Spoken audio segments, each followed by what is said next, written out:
Arratsaldeon, ongi etorri beste behin Crossover Festivaleko 9. ediziora, 3. eguna daukagu gaurkoan, eta Kristinak esan duen bezala, gaurkoan gai serioa daukagu.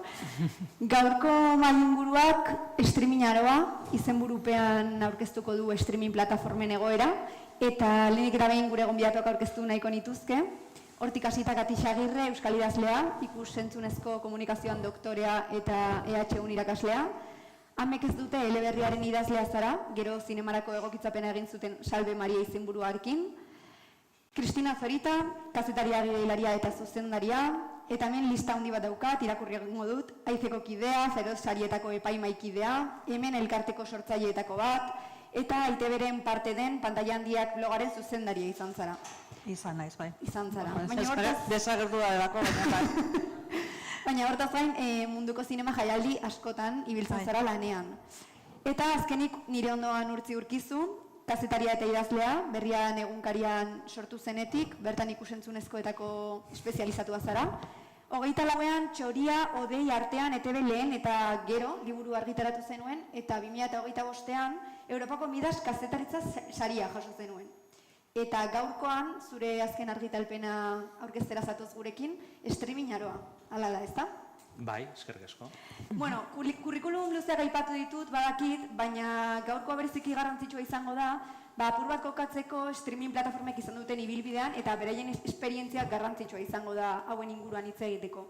Beraz, lehenik eta behin Crossovereko gonbitea onartzagatik eskerrik asko. Eta apur bat zuek kokatzeko eta etxeko entzuleak ere jarriko gara liburuaren inguruan ja hitz egitera, jakiteko zerren inguruan doan. Streaming aroa, saiakera labur bat, erreportaje luzea edo kazetaritza testu bat da, Urtzi, baina azken finean streaming plataformen inguruko hausnarketa edo ikerketa bat. Zuk noiz izan zenuen, hau idazteko grina edo pasio hori? Bueno, aipatu duzun bezala, 2024an argitara eman nuen ETB lehen eta gero saiakera, eta hori duela 2 urte izan zen. Eta liburu hori argitaratu zenean, EITBek plataforma bakarra zuen momentu horretan, primeran, gero plataforma gehiago sortu ditu, baina gero konturatu nintzen, bazagola ikusentzunezko kontsumoen aldaketetan, ETBko liburuan zegoen parte bat, baina nazioarteko plataformek zer eragin izan duten gure inguruan eta kontsumoan egin zitekela zerbait, eta justu gaina Alberdania argitaletxeko taldekoek saiakera laburren bilduma bat sortu behar zuten, eta Aritz Galarragarekin berehala ados jarri nintzen liburu hau idazteko. Askotan aipatu duzu liburua zaharkituta gelditu daitekela epe laburrean, adibidez hitz egin dugun Warner Broseko akorde horrengatik. Zein da zure ustez gaur egun plataformen egoera edo argazkia?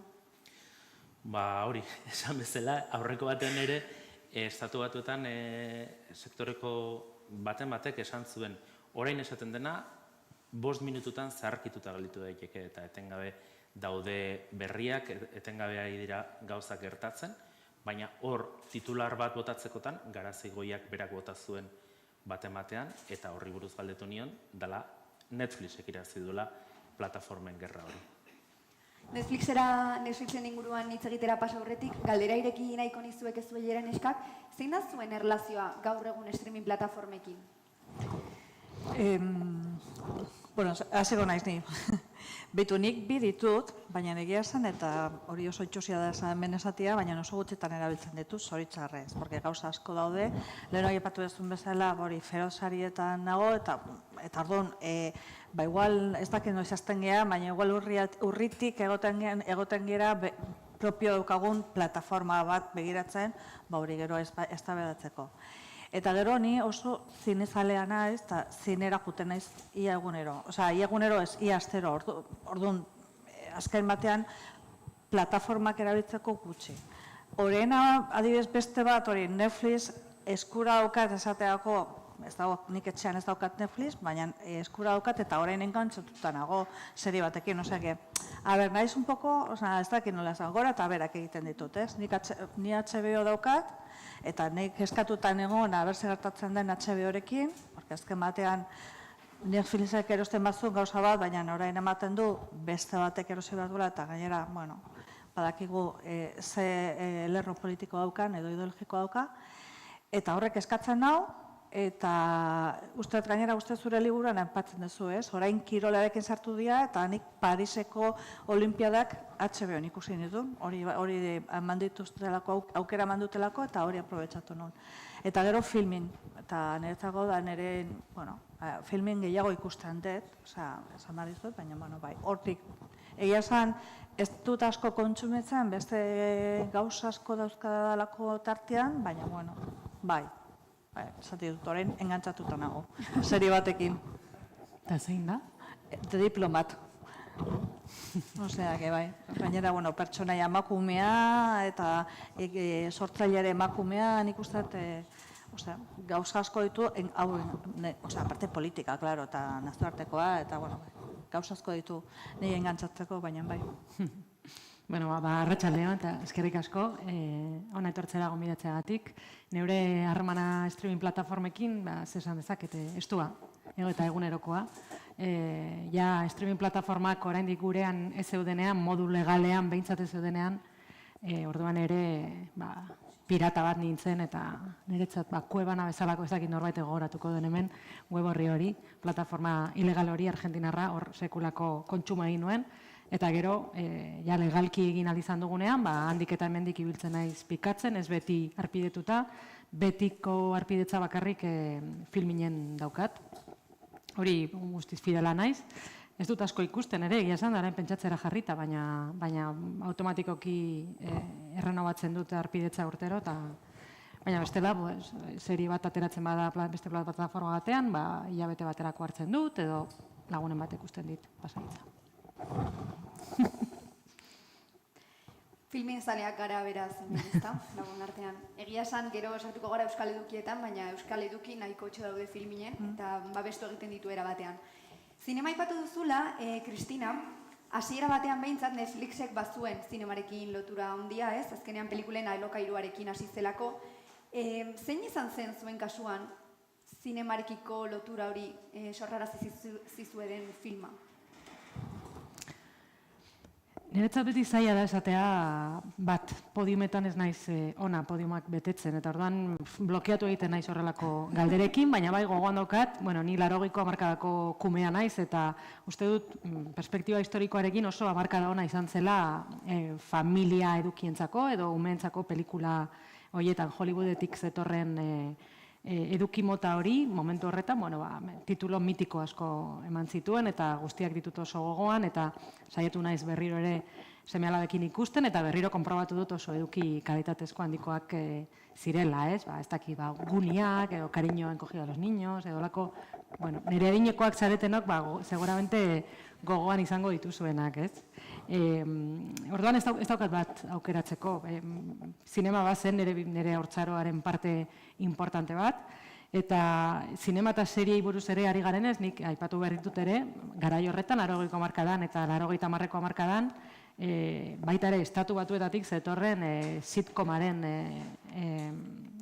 hegemonia hori, ez? Zenbat serie mitiko egon ziren, nik berezik gogoratzen dut, Padres Forzosos, gazteleraz deitzen zen hori, Kanal Plusen ematen hasi zirena, nik 80ean Kanal Plus iritsi zen, eta denok uste genuen, edo nik behintzat uste nuen, neure hartzaroan, kate itxia zela, bakarrik ordaintzen bazenuen ikusi altzenuela, eta hala zen egin batean, baina zeuden eduki batzuk irekian, eta behin heldu ginen etxera, piztu nuen telebista, eta Kanal Plus ikusi al genuen.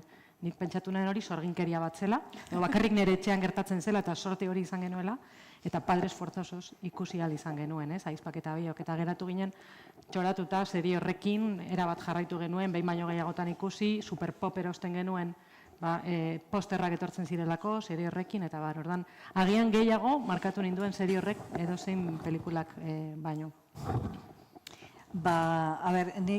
Nik uste izan dira poderioz, nik igual zaharragoa naiz, eta nire gertatzen zitzaik telebistan ikusten genuen zine klasikoa, eta denok ikusten genuen gauza bera gainera, eta ez dakit orain ez naiz akordatuko, baina badira Catherine Hepburn eta horietakoak, nire horietako pelikulak asko gustatzen zitzaizkian. Nik dena den memoria txiki bat egin da, eta hori ez da zirrara, baina oso deigarrian zer nolako eragina daukazuan zineaz. Ni txiki nintzenean, 5 urte nituen, 5-6 urte, aizpa gazteena jaio zitzaigun. Orduan, aitak eraman gehintun, aizpa herrikoa eta ni, eraman gehintun zinera, zer eta Alice in the Wonderland ikustera. Eta, klaro, gu atea gintun etxatik, precisamente, amaren kontra, ama nekatuta zegoen alaba txikierekin, eta orduan, ez gehiago nekatzeko. Aita kaxua. Hasi ginen negarrean, biak, eta, klaro, Alicia desagertzen zen, hor zulo batean jausten zen, eta guztinean, ze egiten dugun hemen, igual hemen ez geha etxera bueltatuko, eta hasi ginen negar batean biak, eta aita gaixoa, atea bergin izan gitu. Orduan da, azkenean ze eragin daukan, hori nola bizitzen duen bakoitzak, ez? Zinea, eta nezako hori da, eta gero hori, esan behar duela, ez? Areto txiki batean, beste jenderekin nola egiten desunik, eta adibidez hori, igual, nik ere oroitzapena daukat, nola ikusi nun nola da, Star Wars, edo hori beste Harrisonen Forren pelikulak, horiek oraindik ere akordatzen naiz zek baldintzetan ikusi nuen, horrek ere pizten dizu, ez? Eta gero, igual telebistaz aipatzeagatik, nik ere behitu oso gutxi kontsumitu dut, baina bajatu daukat West Wing osoa, CD batean grabatuta, hori, ilegalki, klaro, momentu horretan. Nik uste, ez ditut behiratu ze urtetan jaio zuten, baina erreferentziengatik Kristina baino pixka bat gazteagoa naiz eta Artixea baino pixka zarragoa, eta nik liburuan ere aipatu dut ET, zinean, 7 urtekin, eta telesaia 10 urtekin V. Eta Superpop ez nuen erosten, baina teleindiskreta bai.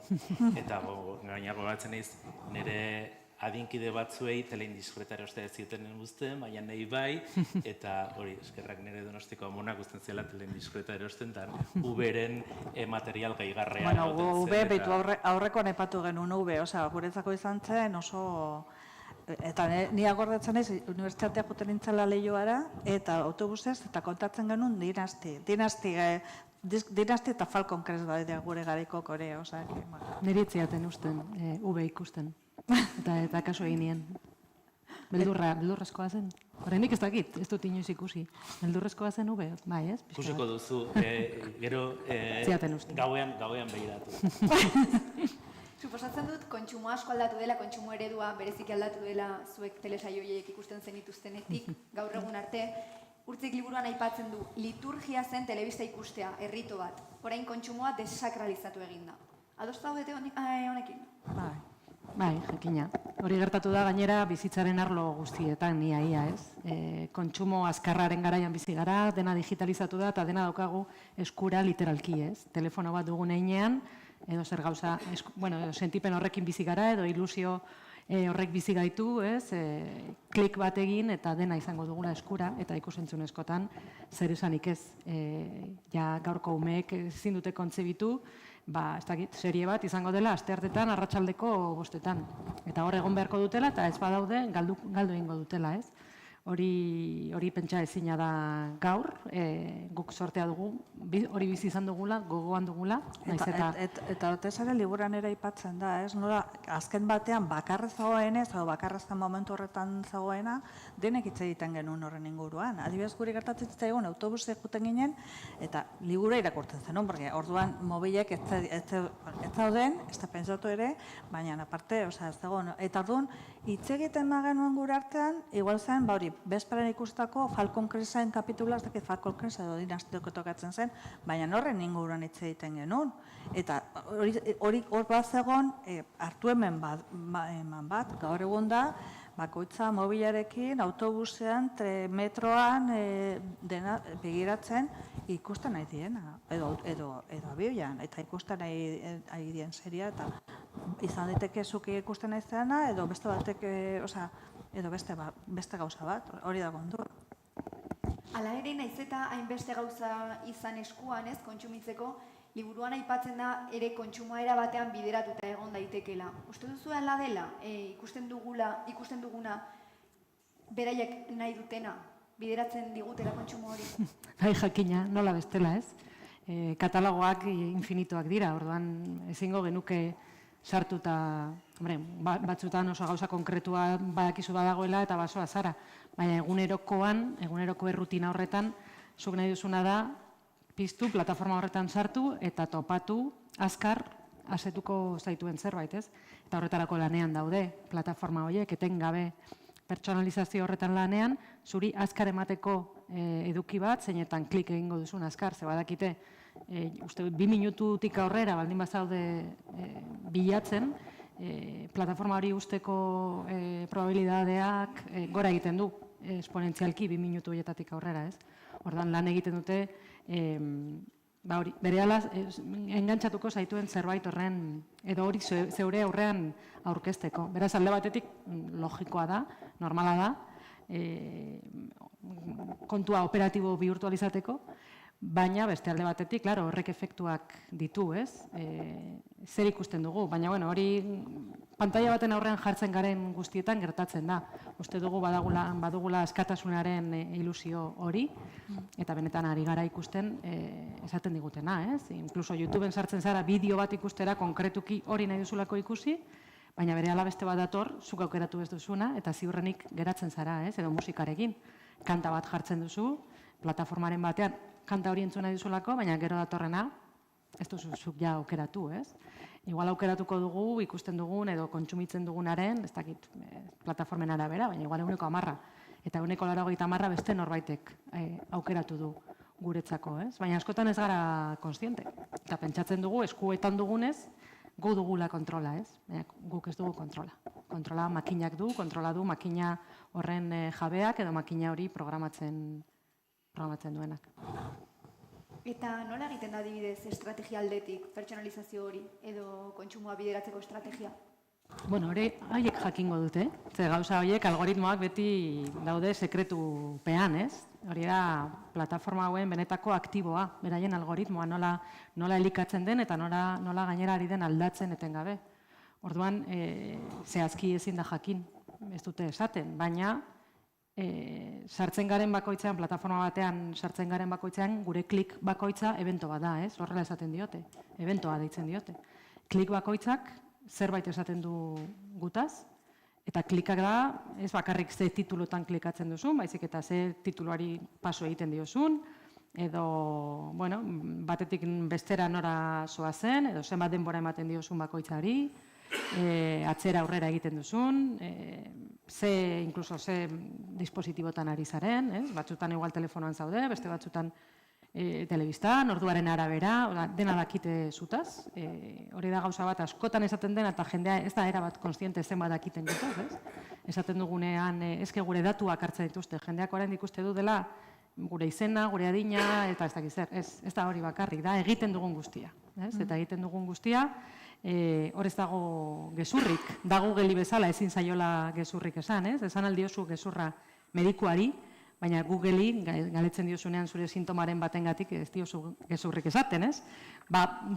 Mundu digitalean gaudenean ere ez dugu gezurrik esaten, sentitzen dugulako bakarri gaudela eta libre garela eta inor ez dugula begira, ez? Eta justo kontrakoa pasatzen da. Egiten dugun guztia, kontrolatua dago, prozesatua dago, erabilia da eta errentagarritasun bat ateratzen zaio. Eta datu guzti hauek izan da eta evento horiek izan da, hala ere, esango zenukete, edo aipatu da gainera, Netflix izan dela irabazlea, ez? Netflix dela beste plataformen gainetik irabazlea. Bai, eta nik galdetu nion Garazigoiari hori zergatik eta bere erantzuna da lortu duelako errentagarritasuna besteek baino askoz errentagarritasun gehiago, eta gero hori datuetan ere, arpidetza mundu mailan, nolaitere nazioarteko streaming plataformak aintzat hartuta, munduko herrialde gehienetan daudenak, Netflixek ditu 325 milioi harpidedun, ia 1.000 milioi kontsumitzaile, eta momentu honetan bera da lider. Eta era batean, esango nuke ere, honek kultur eredu bat sortzen duela, guk kontsumitzeko kontsumo eredu bat aldi berean, aipatzen duzu, era batean, pantailak direla transmisio bitarteko hegemonikoa, hau da, komunikatzeko eta kontsumitzeko era nagusia. Eta pantailetara iritsiko ez den kultura edo hizkuntza galduko dela.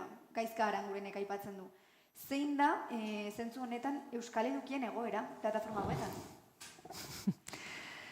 Bueno, a ber, bizitza honetan dena da erlatiboa, ez? Orduan, segun nondi begiratzen diogun, erabili dezakegu diskurso derrotista bat, eta esan hutsaren hurrengoa garela, eta dena pikutara doala, edo jarri gaitezke, konparatu gaitezke bestelako hizkuntza gutxituekin, eta konprobatu empirikoki ez gaudela hain txartu, ez?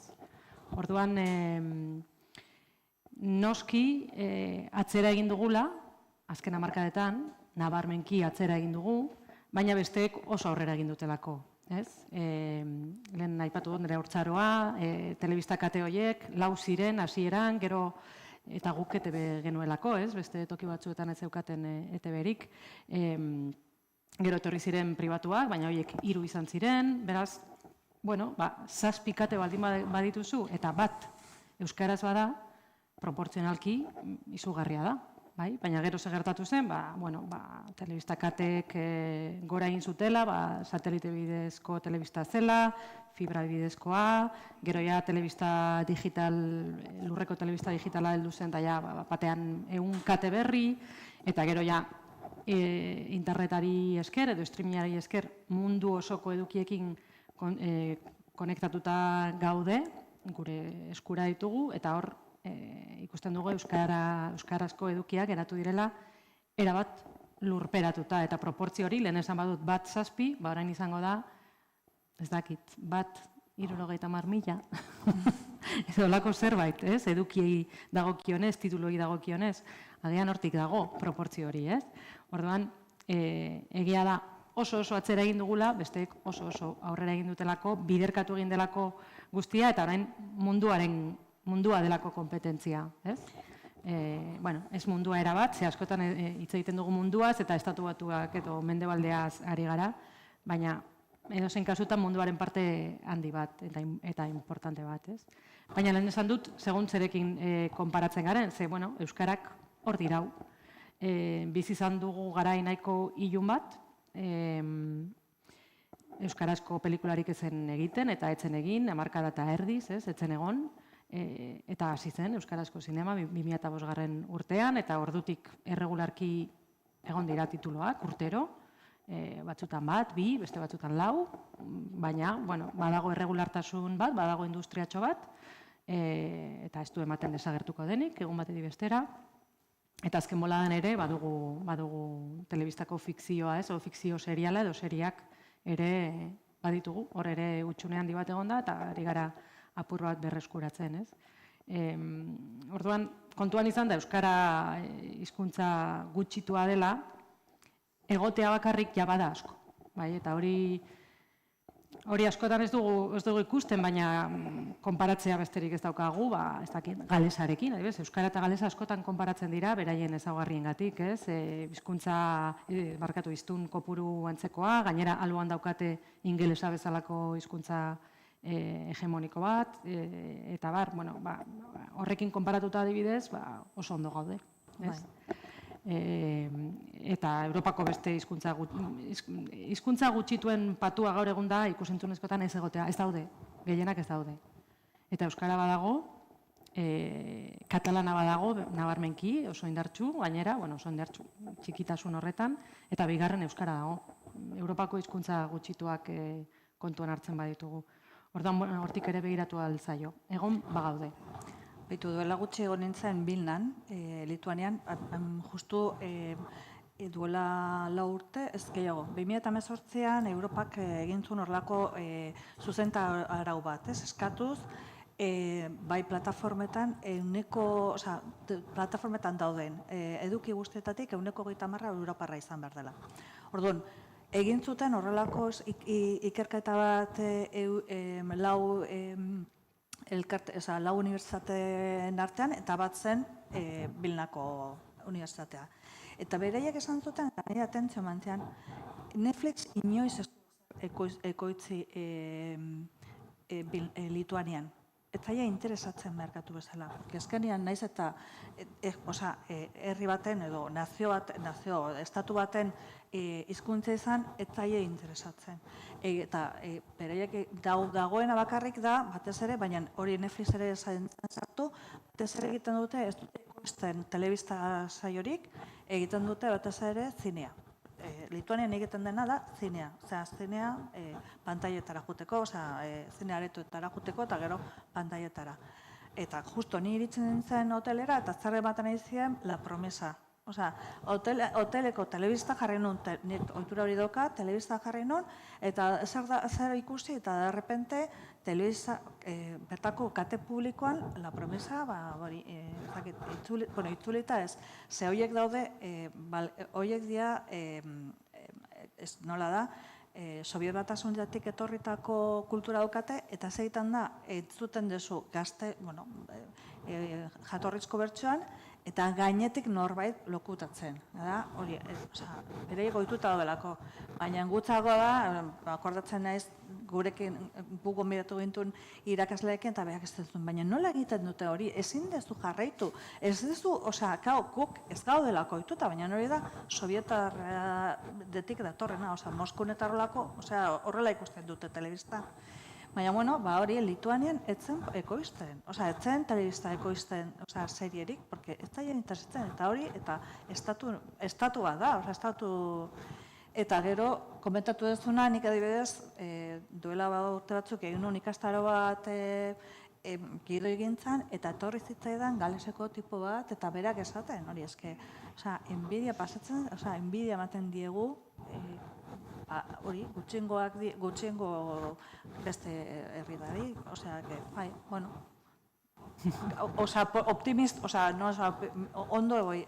optimismoa begiratzagatik, ez, baina, aikortuzun pitik bat emateagatik. Beharrezkoa da, uste dut, gai honekin. Uste duzue ala ere, geroz eta gehiago kontsumitzen ditugunez plataforma hauek zinemaretoen bilakaera bera egingo duela edo bilakaera negatiboa izango dela? Zinemaretoena? Bai. Bueno, ja ez dakit atzerago egin dezaketen. Ja hor geratzen direnak dira azken moikanoak, ez? Eta, nik uste mantenduko direla, baina evento bezala, ez Netflixeko evento bezala, baizik eta zerbait berezia jendeak tarteka egin nahiko duena, ez? Eta ez, orain dela 60 urte, jendea etengabe joaten zela zinemara, eta inkluso sesio dobleak, eta ikusentzunezkoak konsumitzeko modu ohikoena hori zen. Orain izan ohikoena beste bada, eta ez ohikoena hori, ez? Joatea, agian norbait bereziarekin joan nahi duzulako, zerbait berezia egin persona batekin, edo pelikulak eskatzen duelako, askotan hori da kontua, ez? Pelikulak eskatzen duelako espektakularidade hori, pantaila handiak bakarrik ematen dizuna, edo, zerbait berezia, uste dut hori dela gaur egun, eta horrela mantenduko delakoan nago. Gaur egun dagoen bezala, baina egia da, zinemareto askok itxi dutela, azken hamarkadetan, esan nahi dut, atzera pauso hori eman dela, edo gainbera hori eman dela, eta beste fase batean sartu direla zinemaretoak. Niri gustatuko litzateke ikustea Frantziaren egoera. Frantzian kultura bat dago.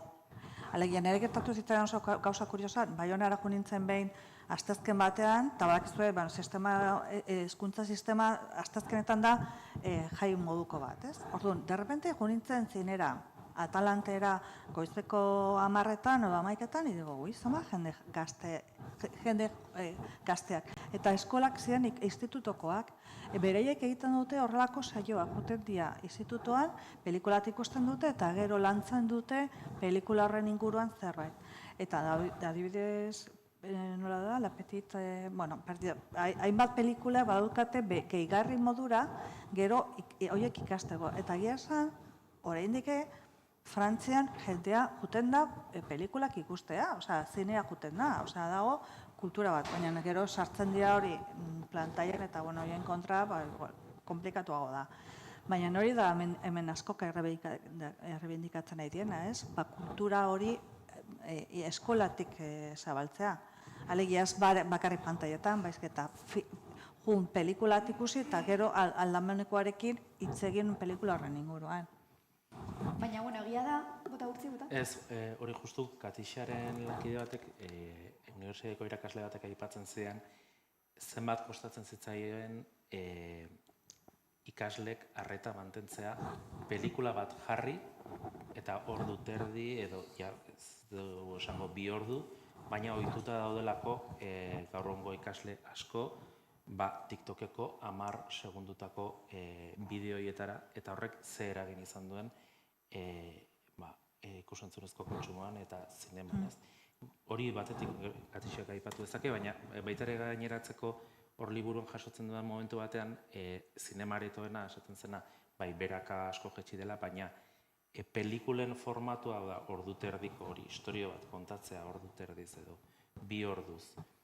Gaur egun munduan peli asko egiten dira eta Mikel Jartzak aipatzen zuena zen, hori, horrek jarraituko duela, hau da, plataformak ere dira pelikulak egiten eta naiz eta aretoek izan presentzia txikiagoa aisialdian formato hori orduterdiko pelikulena bai, zere jende asko ere ja nekatu egiten da, ez da izen bat ataletako ez da izen bat denboraldiko telesailekin eta ere bai. Esango izu, nik ere nire hori atentzen baten dut WhatsApp talde batean, da repente batek eta bai, hasi naiz pelikula hau ikusten, nola hasiztea pelikula hau ikusten? Orduan, atalka ikusten dute batzuk pelikulak. Nik ere bai. Bai, seguramente. Que lokartu egiten naiz, bestela. Bai. Gainera pelikulak gaur egun ez dira 90 minutukoak. Hori zaman ez dut, garai batean bazegoen klasikoak, bai, baina orain. One Battle After Another, nik birritan, bi egunetan ikusi dut. Bai, eta orduan, niri gertatzen zait, niri oso arraro egiten zait hori. Baina nire da, gertariteke hori, evidentemente, etxean zaude, streaming begiratzen ez da, eta, gelditza dukazu, eta, jarraituko da. Baina nire oso arraro egiten zait oraindik, baina bai.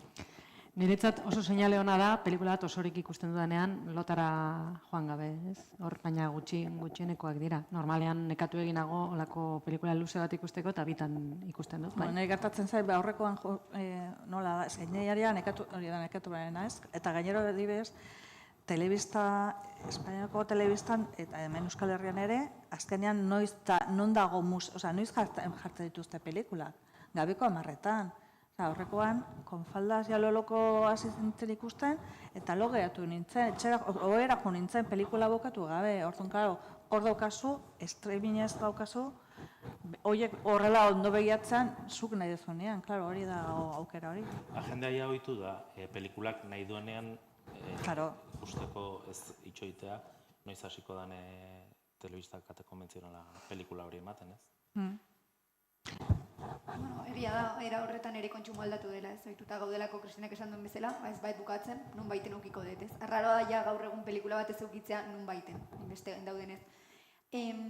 Hasiera batean, agian pelikulak zeuden bakarrik, orain kirol edukiak daude, jokuak, apostuak egiteko aukerak, eta aipatu duzun bezala, orain ere plataformak hasi dira pelikulak ekoizten. Ez dakit, ikusi dugu ere era honetan adibidez handia pelikularekin, Moriartyen handian, sartu zirela ekoizpenean. Ez dakit ze puntura arte baldintzatu dezakeen edo zentsuratu dezakeen gaur egun plataforma batek edukia ekoizten hasten badu? Uste dut, handiaren kasuan ez da zehazki produkzioan sartu zirenik, bai lortu zutela akordio bat distribuzio mailan esan dezagun, eta hor bai dirua etorri zela hortik. Baina, nik aukera izan nuen bai Moriartitarrak elkarrizketatzeko, eta baita ere Paul Urquijo berak errementari egin zuen Netflixeko diruarekin ere bai, eta hori galdetu nien, ea Netflixen dirua egoteak zerbaitetan baldintzatzen ote zuen. Eta erantzuna izan zen, hori, beste maila batean egin zela akordioa, distribuzioari begira, distributzaileekin, eta haiek egin zutela beraien lana beti bezala, ez? Hor Netflixek eta beste plataformek ere bai badituzte implikazio maila desberdinak. Gero guztiari jartzen diote original hori, baina hori bakarrik guztiai jartzen diote baldin eta haiek bakarrik baldin badukate. Baina ez du esan nahi beraien ekimena izan denik. Baizik eta ikusi dute proiektu bat interesgarria dena zerbaitengatik eta diruz lagundu dute eta horren truke izan dute esklusibidadean. Orduan beti ez da, gehienetan ez da Netflix benetan sartu denik produkzioan. nik uste zentsura kontuak eta presio kontuak eta agian gertatzen direla beste maila batzuetan edo gerora pelikula batek izan ditzaken reperkusioengatik edo ez dut imaginatzen plataforma bateko ejekutiboa deitzen zuzendari bati edo gidoilari bati esanez kendu hau, aldatu hau, hori ez dut uste horrela gertatzen denik. Alare, Matt Damonek lehengoan aipatu zuen, Netflixeko pelikula batzutan eta badirudi behartzen dituztela jakinda ikusleak daudela bitartean mobileekin, sakelokoekin eta hola, eta arreta ere desberdina denez, egon behar dutela kontatzen, ez da izen bat denbora... Errepikatzen, ez? Bai, zeri buruz da. Eta hoin, ez da izen batero, kontatzen pelikula ontaz dijoa, eta hori ez dakit, Damonek ala botazun. Bai, holako zerak zuzen lerroak edo egongo dira asko, baina beti egon hori zaman ez duen, eta telebista normalean ere, kizerke azken batean dirua jartzen duen edo zeinek eskatuko dizu gauza batzu. Nik gauza kuriosoa horren inguruan, horrein ez nez akordatzen zehazki, uste Netflixekoa da, zer nola ditzen da, Carrancedo egin zuten dokumental bat, akordatzen Iruñan egontzen manadaren historia horretan, eta bar, eta akordatzen naiz jartzen zuen, ez dakit Netflix jartzen zuen, eta zan nio, eta hau sartu dira, eta esan zuen, Netflix Portugalekoak. Espainiakoak ez zitzaian interesatzen, eta Portugaleko. Esango nuke Netflixela, orain buruz egin naiz, baina beraiek bazekiten non ukitu. Ez dut, ikusten baduzu, esesko ematen badizute hemen, jutentzia beste plataforma horren beste leku batea, eta horrela lortu zuten, ez naiz akordatzen, baina akordatzen naiz, berarekin, esan nion, Carrancedo etorri zanean, aurkeztea esan nion, hau eta atentzio mandit eta santzean bai, eta etzen izan, uste santzean hori, Madrilen esesko mantzioten eta juntziotela hori, Lisboa aldea, porque igual, bertako ejekutiboak, aproposago ikusi zuen, esan dizut, azkenean ere batzutan ez da bakarrik zein da lerroa, ez? Baina nizkekero ere gertataliteke, ejekutibo batek edo beste batek filin desberdina izatea, ez? Orduan horren arabera ere, horren menpe, eta tokatzen zaizu produktore moduan aurkitzea non kokatu, ez? Aipatzen duzun No Estás Sola dokumentala, hori, Manadakoa. Bai. Egoera honetan, nola ikusten dituzuen, nola kokatzen dira Euskal Herriko ETV-ko plataformak? Ze azkenean ikusten dugu guda bat dagoela, Netflixek irabazten duela, baina duela urte batzutatik ona, ETV batean sartu da, primeran, guau, makusi, eta 50.000 gauza ditugu. Zein da hauen argazkia? Ara. Bueno, 5 daude, momentu enten, 2 urtetan sortu dituzuk esan bezala, pixkat nitxoak edo segmentatuta eremuak, orduan, primeran sortu zen gazten lehen hemen Gorka Garzia onda aipatzen telesailen alde egiten duena postua eta batez ere gazteak harrapatzeko, makusi aurrentzako edukiei begira, guau irratiak eta podcastak eta audio mundua, gero orain informazioa eta emateko, Kristina. Baina nire ustez sakelekorako da, ez? Hori da leheno EITB eta sareetan ere, sare sozialetan, eta gero azkena da ETB-on, lehen EITB nahi erantzena, orain dela ETB-on, eta azken pausua izan da estrategia digital horretan, ETB3 eta ETB4 zeuden tokian, ETB bat on eta ETB2 on, kate digitalak eta bi kate horiek ere ikus daitezke horien programazioa interneten eta plataformetan. Uste hori dela eta horren inguruan ere badaude iritzi desberdinak. Nik aurre hemen ikusle moduaren itzen dezaket, porque egia esan neko EITB-koa naiz, baina EITB oso handia da, eta ez dut gauz asko jarritzen. Adibidez, nik badebokate primerako azpidetza eta horrela ikusi nuen aurreko batean Ander eta Jul idatzi nuen horren inguruan, eta jarri nintzen ikusten, eta zenbat gauza zauden, eta adibidez, orain jarraitu berdet argi gorriak ikusten, ze aurrekoan egon nintzen seriaren aurkezpenean, eta kristona gustatu zitzaidan, jarritu beharko dut, eta eskerrak daukadala, eta berriztatu dut, eta baitu, primeran ere, astu zaiten kontatzea, neukan hori ere badaukat.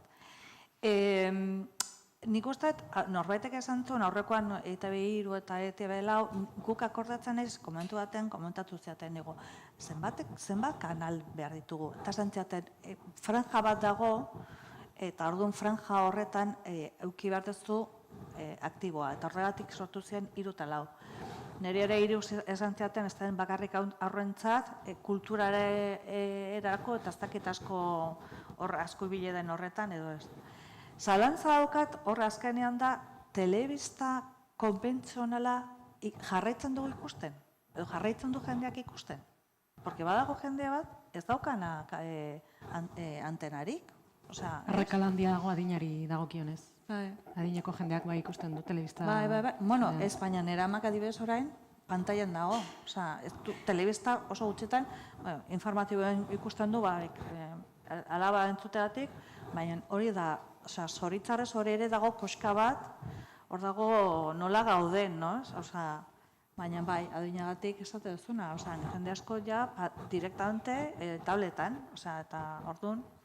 Baina adineko jende batek ere ez du internetek etxean eta bakarrik telebista konbentzionala. Bai, eta hori elikatu behar da, baina, ez dizut, urkatzen bai, esate dizut, nik keskatuta nago inguruan entzutan dut, eta nik 57 pasatauzkat, eta 57, eta zer ditut nire inguruko jende bat, ni baino askoz gazteagoa ez dana, jazaukate antenarik. Eta, dizes, no, nik jatena digitalean. Baina horrek eskatzen zaitu zu telebistan agertzen. Claro, gure lana hori izan dela, baina, egia da leheno komentatzen duzuna, orain dago eta printzipioz horretara gotzen egiagu ere, orain elikatu behar da, eta elikatu behar da, orain egiten dituzte pantaila txiki, pantailetarako TikTok modukoak ere egiten dituzte, tarteka, baina bai keskatzen naiz,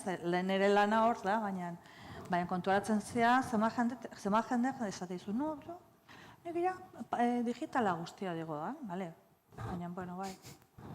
Bueno, nik uste dut hori berez, ez da arazo bat, azkenean da nondik etortzen den edukia.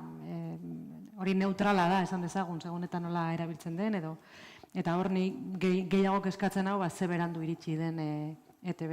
Hitz egin daiteke hemen ETB-ri buruz libreki? Nik gidoia pasa nuen eta zentsurarik ez zidaten jarri, beraz. Denan hartu dute, bai.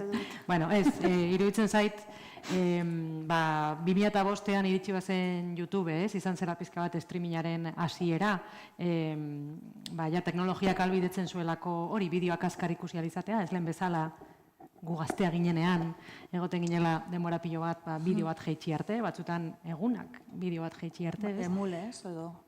Hori da, kanta bat jeistea ja orduak ziren, eta pelikula bat pentsaetzina, 2005 heltzen da, YouTube heltzen da, bideo teknologia berri horiek, Netflix pasatzen da DVD-ak banatzetik streaming zerbitzua ezartzera, bigarren hamarkadan, 21. mendeko bigarren hamarkadan, eredu hori ikusten da hegemonikoa izateko bidean dagoela, edo dela, eta aldiz primeran heldu da 2023an, oker ez banago, gutxienez esango nuke hamarkada bateko atzerapenarekin heldu da, eta hor bidean gauza asko galdu dira, galdu da generazio bat, nik uste. Ohitu dena, edo ohitu garena streamingera, baina euskarazko streamingik izan gabe, ez? Orduan, oraingoarekin izan bat edo bost, ez dakit, hor egongo dira beraien kalkuloak, arrazoiak, pentsatu nahi dut, beraien estrategiak, horrek ez nago hainbeste kezkatzen, importantena da heldu dela, ez? Eta hasieran oso apustu ambiziotsua izan zen, eta holako arrandia aurkeztua, dirugu nahikotxo, gure diru nahikotxo inbertitu zen hor, orain kontua da hori jarraitu behar dela elikatzen, ez? Plataforma hauek, esan duzuelen, Netflix orain da errentagarria, orain bihurtu den rentagarria, egon dira urtetan dirua galtzen, ez da galtzen da inbertitzen, ez? streaming wars hori irabazi ahal izateko. Orduan epe luzeko bizio horrekin aritu behar gara, ez bakarrik ekonomikoki, ez da importanteena telebista edo ente publiko bat delako, baina, bueno, diru ere ez da infinitua eta noski kontuz tratatu behar da, ez? Beraz, alde batetik inbertsio ekonomiko hori ulertu epe luzerako dela, eta gero gogoratu behar dugu EITB zertarako den, ez? Hori pentsatu behar dugu, zertarako dauzkagu ikusentzunezko ente publikoak. Zergatik ordaintzen ditugu guztion artean, ez? Uste dugulako, importantea delako, bermatzea publikoa den zerbitzu bat, ez dela bakarrik kontsumo gai bat. Zerbitzu bat dela, publikoa dela.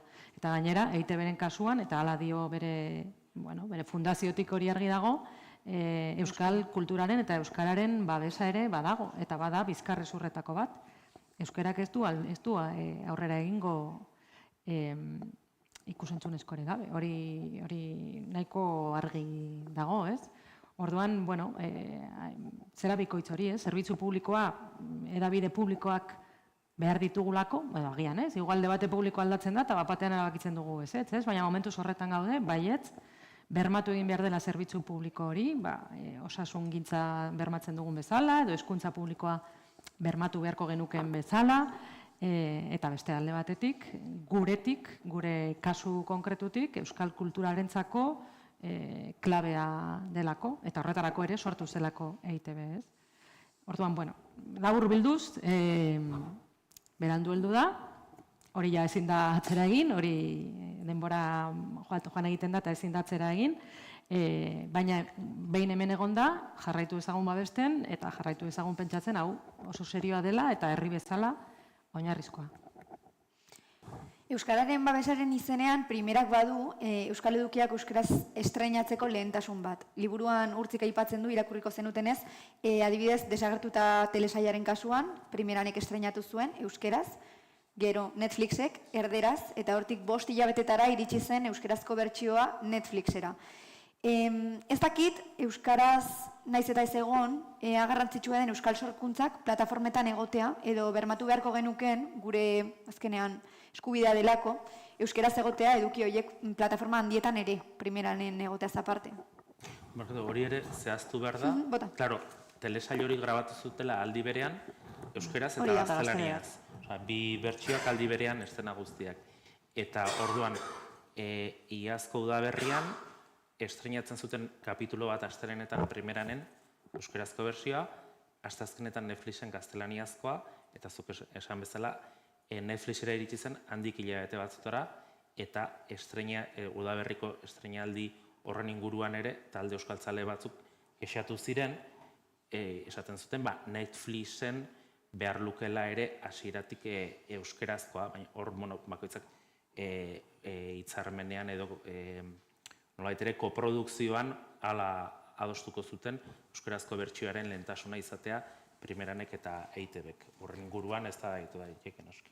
Nik uste baiat, baina nik uste badaudela. Eta bitu, leheno aipatu duzu Paul Urquijo. Nire, atentzio bantzean hori Londresen nengoenean, bazegon tipo bat perukoa, eta berak esatzen, Euskadi, no seke, pero, Paul Urquijo eta bar, eta Paul Urquijo jarraitzailea zen, eta euskeraz ikusten zituen, klaro, gero, azpietituloekin, klaro, imaginatzen de Peru, Netflixen edo... Edo bikoiztuta, bikoiztuta ere bazagoen. Bai, bazagoen, haunek esaten zian behak jatorrizkoan ikusten du, azkenean ere, dependetan nola kontsumizun desun, hemen, gero itura bat dago, kanpoan jende askok, hori, inglesaz adibidez ikasten dutenak, ikuste dituzte, edo azpietituloekin, ez? Baina, bueno, eta, bera oso jarretzen lezutxua, Paul Urquijo, eta nik geratu nintzen, harrituta, eta, bueno, gero gertatzen zitzaidan, Money Heist, hau da, La Casa de Papelen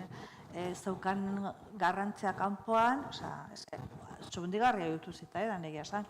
Baina, egia da, nik uste behar da, ez? Saiatu behar geha, behintzat, euskarazko ekoizten dena, euskaraz geratzea, azpietitulekin. Nik adibidez, ni oso kontsumitu, jatorrizko bertsioaren kontsumitzailea naiz. Ordu ni ez diatzen naiz, dena jatorrizko bertsioan ikusten. Gero, azpititulekin irakurtzen ditut, jazta. Eta adibidez leheno komentatu duguna, ez? Nik adibidez askota tarteka juten naiz iparraldera, Urruñako zine moduko bat, eta Urruñako zinea da, hori, beraiek eta asko zaintzen dute jatorrizko bertsoa, porque berez hori ere beste gauza bat da, Frantzian gare batean jarritako gauza bat da, badaude hainbat zine daukatenak, digamos, subentzio berezi bat, nola da, egile zinea jartzeagatik. Eta orduan, hori horregatik zaintzen dute, eta kontsumitzen dut, eta orduan, adibidez, diplomata lehen oipatu dutena, diplomatik usten eginez, jatorriko bertsioan, klaro, azpitituloekin. Baina bai, gustatu dugu ditzaidak azpitituloak euskera, agian bai, ez dakit dagoen, egin ez da begiratu. Baina, niri dutzen zait, egon behar diela jatorrizko bertsioan.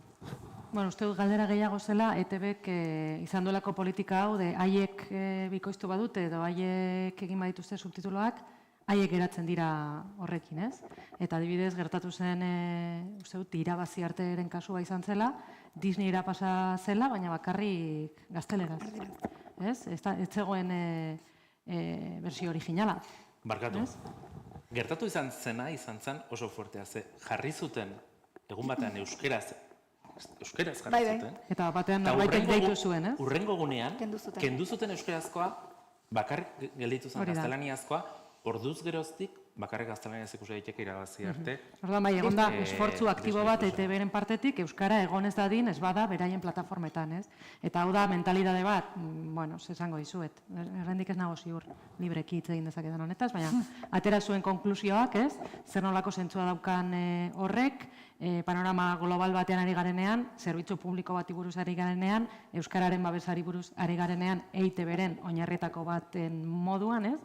Bueno, ez dauka inongo zentzurik. Bueno, nik uste hor da, primeran bestu nahi dezula, eta horregatik ez ikusten dut, eta azken batean beraien, nik ez dut ikusle moduan, baina imaginatzen da, azken batean esfortzo bat egin duzu primeran basortzeko, eta jende hori ez eskapo egitea beste leku batetara, baina gainera doan da, osea, kizir Disney eta horiek pagatu behar dituzu.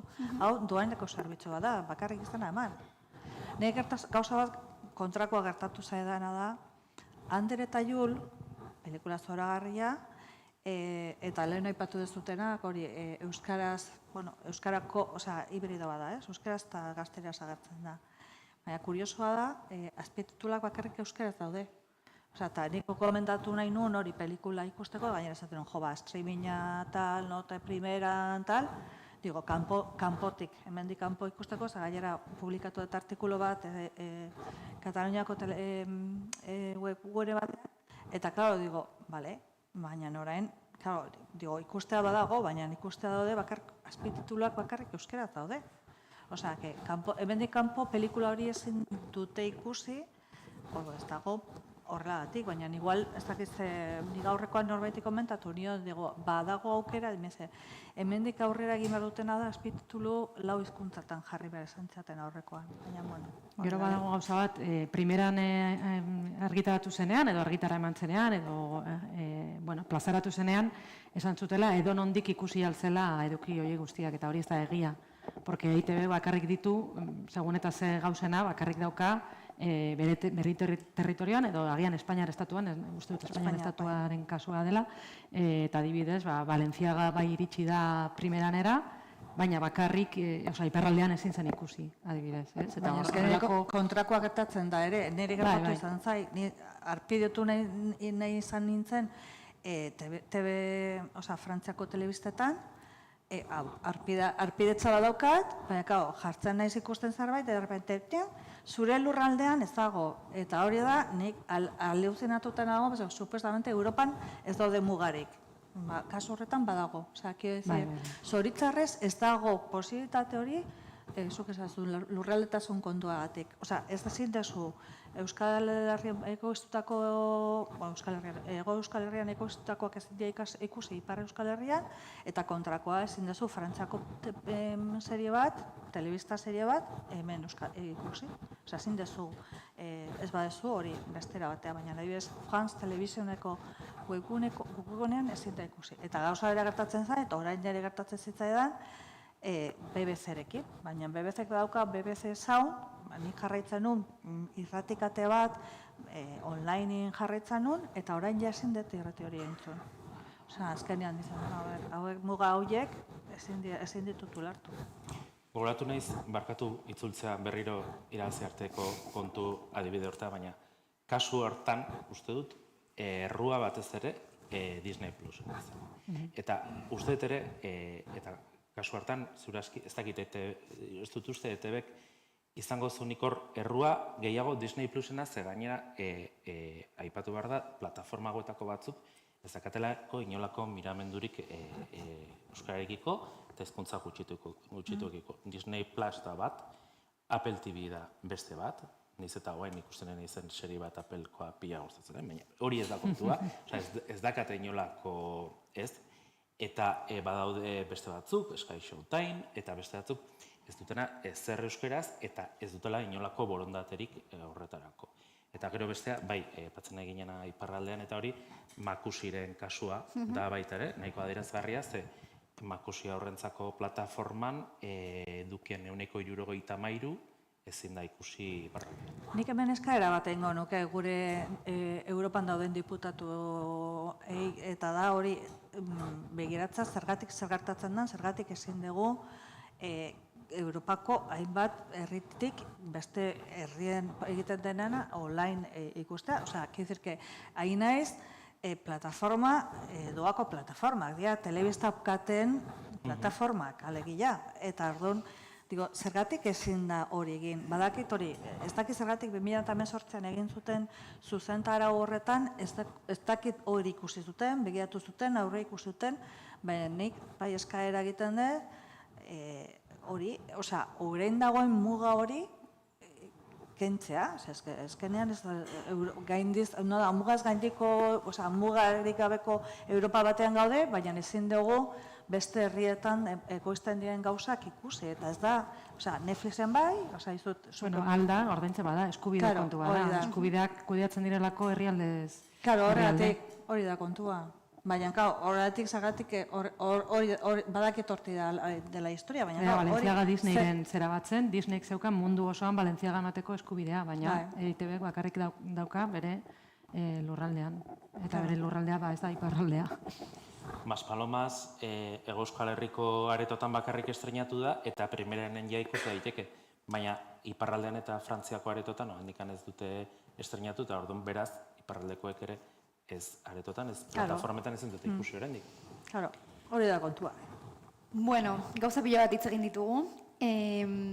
Asko gelditu zaizkigu ere hitz egin gabe, baina amaitzen joan behar dugu. Gomendatuko nizueke Sutsuki liburua irakurtzea, hemen aipatu ez ditugun adibidez audioen aferak daudelako liburuan, euskeraz aparte bikoizketak eta azpidatzeak hitz egin ditugunak ere bertan egoera azaltzen dutelako, aldi berean ere adimen artifizialaren inguruan hitz egiten dugu, etorkizuna zeinote den, ez? Eta, bueno, horretan ez gara sartuko, baina bai egia da, aipatu nahiko nituzkela eskerrak emateko bide batez, Euskal ikusentzunezko edukiak babesten dituzten hainbat plataforma, urtzik bereziki lan egiten duelako hor liburuan, zer non ikusi, pantaiak euskaraz, edo Netflix euskaraz zenaz, ez euskal eduki hauek erabatean babesten dituztelako, eta beraien eskubideak bermatzen dituztelako alduten neurrian. Eta orain amaitzeko pixka bat, eta hau gutxiz, gustatuko litzaidake urtzi kontatzea streaming arotik abiatuta zeintzuk diren zure hurrengo datak liburuaren inguruan hitz egiteko, edo zein den etorkizuna liburuarena. Bai, bueno, apirilean izango ditute 3 aurkezpen, ea ondo garatzen izen, apirilaren 15ean Hondarribian, apirilean 17ean Hernanin, eta 23ean Lezon. Eta gero maiatzaren 14ean Teila Fabrikan, eta hor lehen komentatu izanez, zerbait berezi xamarra akaso. Beraz, jende hor biltzea, ez da? Bai. Egital dira. Bueno, beraz, lehenik eta bain eskerrik asko Alberdanea Patrikari, liburu honek eta ikerketa honek hitz egiteko asko ematen duelako. Eskerrik asko zuei crossoverreko gonbitea onartzeagatik. Geldituko nintzateke hemen beste 3 ordu honen inguruan hitz egiten, uste dut mami izugarria dagoela gai hauen inguruan hitz egiteko eta bereziki Euskal Herriko eduki eta plataformen inguruan. Eta eskerrik asko ere bide batez kulturretxeari, kulturguneari, crossoverri, eta hemen gu egotea albidetu duten pertsona guztiei. Mil esker, eta jarraitu ikusten crossover, ze hemendik larun batera arte uste dut, ekitaldi pila bat egongo dira, solapatzen direnak gainera eta bakaleran hemen, beraz jarraituko dugu. Eskerrik asko, mil esker. Eskerrik asko.